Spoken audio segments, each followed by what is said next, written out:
Welcome everyone to the Med Spa Accelerator Podcast, brought to you by Everable Marketing, the go-to resource so you can get the latest hacks and best practices to market and grow a profitable medical aesthetics practice. My name is Maripili and I am obsessed with all things business, marketing, operations, numbers, and helping you grow and take your med spa to the next level. This is the Med Spa Accelerator Podcast, Season 2. Hi everyone, welcome back to another episode. I'm excited because we're going to be starting a new series on the elements of a perfect consultation. This is a very special secret training that I did for my clients with Emily from Jack's Schoolroom, whom we've been working with since before they opened their practice. If you've been struggling with your sales process, then you're going to want to listen to this whole series because this is the exact process that they implemented to become the #1 provider in their state in less than 3 years. And it'll help you fast track your results. In this third part, we'll discuss how understanding your client's goals can help you sell more and bigger packages. We'll also discuss the importance of following up and keeping in contact with potential patients when they leave a consultation undecided. Really similar. We like to ask them, like, what are your goals for, like, what areas are you looking at? And then also, what are your goals for the area? So sometimes too, we'll give, like, we ask what are their goals, and then we'll also give a couple of examples, just so that if sometimes people don't know how to answer like an open-ended question and they're like, I don't know, I didn't know I was going to get interviewed here, and so we'll give them examples like, okay, was it more like you want your clothes to fit better? Or are you looking to look better in a bathing suit? Or are you wanting like your sleeves to not be, or like, do you want your hips to fit in the jeans when you try on jeans, so we give like a few examples so they have an idea of like, oh yeah, that's right. That's what I want. Right. Almost like a multiple choice question, right? Make the test a little easier. Yes. Sometimes they'll expand on that and open up and it gives you more information. Yeah, definitely. So right now I know you guys have, M-Sculpt, Cool Sculpting, Emcella. Has it ever happened where, somebody comes in for Cool Sculpting, but the conversation actually transferred to Emcella, which has really nothing to do with body sculpting? Yeah, definitely. That has definitely happened before. And so again, we kind of touch, like, if they still were interested and wanted to like get information about Cool Sculpting, we would still give them that information. But a lot of times what we'll do is we'll follow the lead of the conversation for sure. So if they're more interested in Emcella, then I would talk more about that first. And then at the end, I would say like, I'm going to give you the pricing information for Emcella, but just before I give you your quote, would you want to know about Cool Sculpting and quoting, or would you want any of those areas assessed? Because what we do at the end is we give them a quote for the services that, in the plans that we would recommend. And we can we a lot of times will mix services. So like, okay, if you wanted to do Cool Sculpting on these areas, here's your quote. If you want to do M-Sculpt on these areas, or if you wanted Emcella. So before kind of getting their quote ready, we make sure that we ask them like if there's any other of those services that they would want, just so that we give them a comprehensive quote and give them all the information they could want. So we will touch base on the other things. But yeah, I mean, if we've definitely had it happen where it's like, oh, you came in for Cool Sculpting, but you want to do Emcella first. That's fine. And then they'll do Emcella. And then a lot of times they'll be like, okay, this worked great. Can I do Cool Sculpting now? I'm like, sure. Yes. I thought you'd never ask.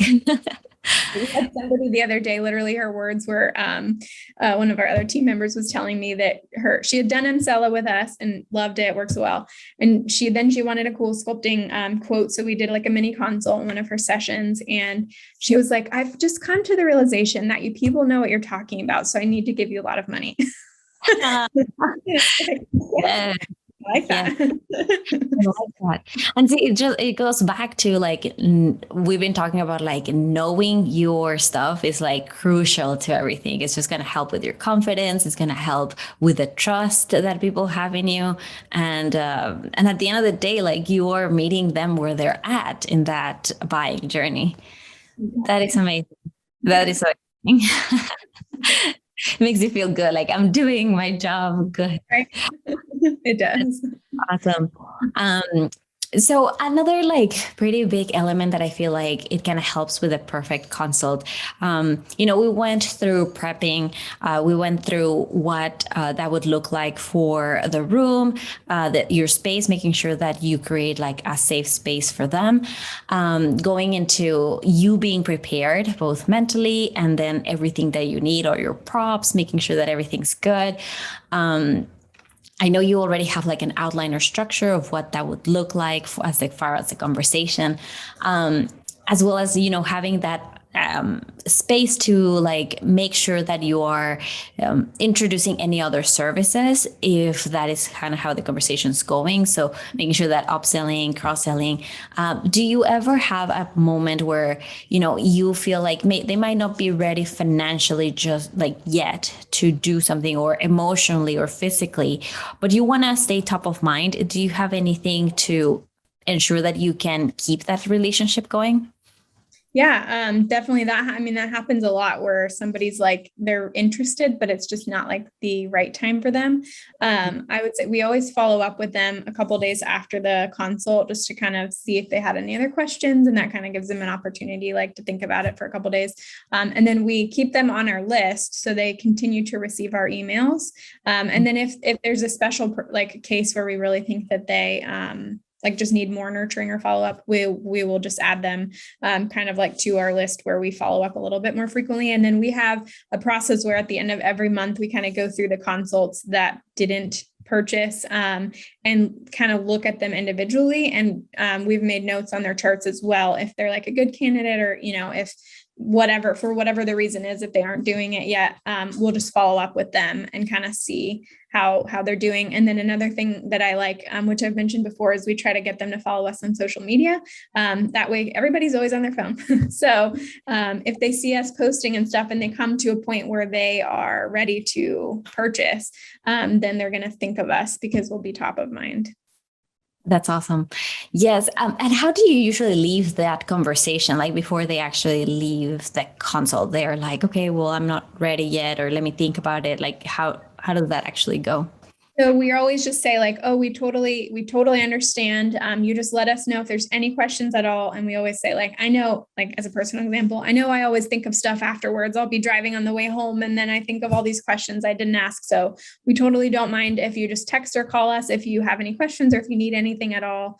And that's usually kind of how we leave it. Like, just definitely let us know if you need anything or if you need help or questions. And then we follow up with them, of course. But we just make sure to let them know that the line of communication is open. Even if they're not like booking right then, we still are available to answer any questions. Or a lot of times too, if they say like, oh, I need to talk about it with my husband or whatever, I always throw in there, well, if your husband has any questions about anything while you're talking to him and you don't know the answer, feel free to text or call us and we can answer those. Like we can answer those questions too. Yes, I love that. This is a resource to them, I would say. That's awesome. I love this. So I feel like it is very important, like we said, be really specific of what they can expect for the consultation, but even really specific about what they can expect after, right? Especially if they're not ready to buy just yet. They might need a little bit more time to think about it. So letting them know like, hey, the communication is open. Are there any other steps that you kind of like give them to do for just to keep that communication going? Aside from, I think you said following on social media, text or call us, but is there anything that I'm missing? I wouldn't say so. Yeah. I mean, I would just say like we follow up with them over text. We make sure that they, and a lot of times even like the texting is really a good idea, like a couple of days after, regardless, because they almost always appreciate the follow-up, even if they're not ready to book or anything. And then just the periodic follow-up of like texting and then the emails they get. But yeah, aside from that, I would say like we text them to follow up. We have them get our emails, try to get them to follow us on social media. And then, like I said, once a month, kind of go through and retouch base with everybody. Sometimes we'll call them just depending on who it was. Nice. That's awesome. Yeah, definitely giving them like some options as to how they can keep in touch with you. It's really good.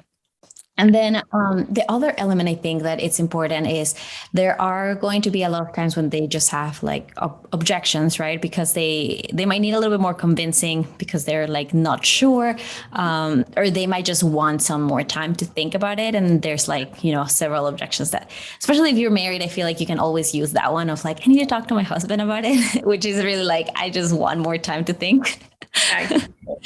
Exactly. Because if you really wanted it, you would just deal with it later. Yes.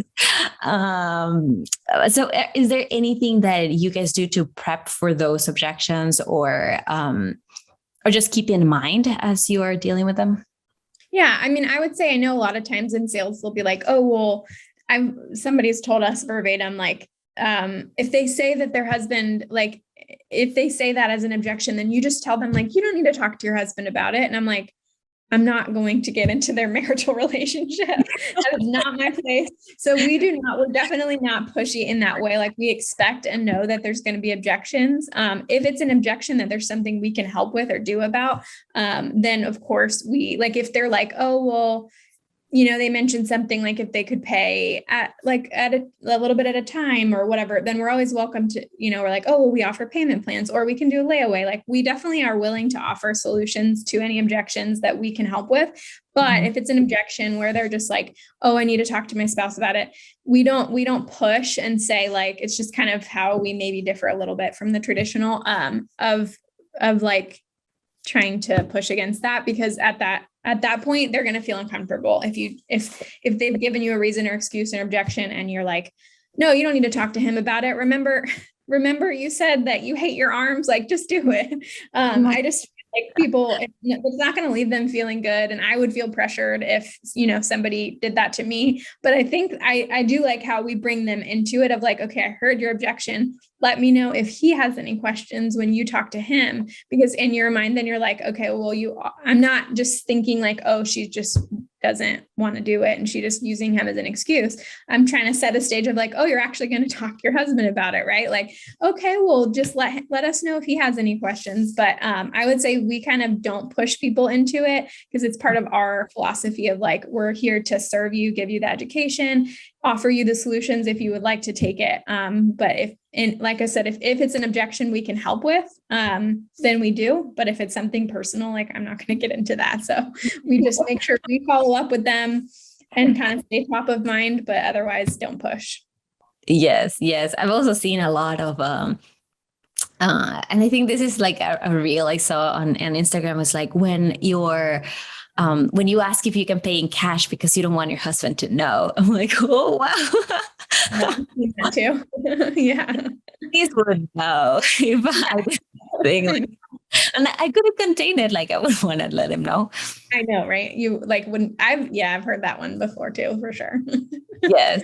Oh, it happens. I know like there are times when it's like, oh, I guess not okay, but we just want to make sure that they have all the information that they have, because it is a thing that if they're not understanding everything that you're saying, or whenever they're going to talk to their spouse about it or their partner or whatever that might be, the information that you give them is going to be like super diluted, right? And so yes, it gets to that point that you want to make sure that that's why I feel like it's so important that the way they feel after that consultation more than the information itself. Yeah. Because if I were to go with Luis and tell him like, oh my God, like I just had this consultation and I'm so excited, like this is what is going to happen. I don't know how it works, but this is how that I really do it. Like it doesn't really matter, at the end of the day. Yeah, but we do give them. So, and another thing that I kind of was forgetting, we give them a folder with their quote, and it'll have like a folder and a brochure for Cool Sculpting, Arm Sculpt, or whatever. So that, because like you said, they're not going to remember the information to relay it if they really are going to go home and share that with a spouse or partner or whatever. so they have a resource to lean on, or to say like, here, look at this, something to like show them. And then also by like giving them the quote in the folder, and we'll put like our care credit or cherry financing options in there too. So they can look at that too, if they didn't know. And just by like physically having something that they have to like do something with helps.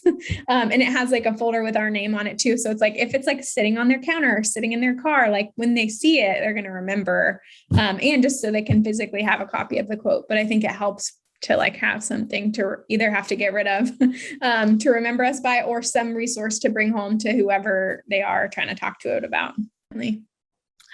Awesome. Thank you so much, Emily. It was, as always, a pleasure, and I learned a lot. I'm always learning during these calls. Hey, I love them. I feel like I learned stuff too.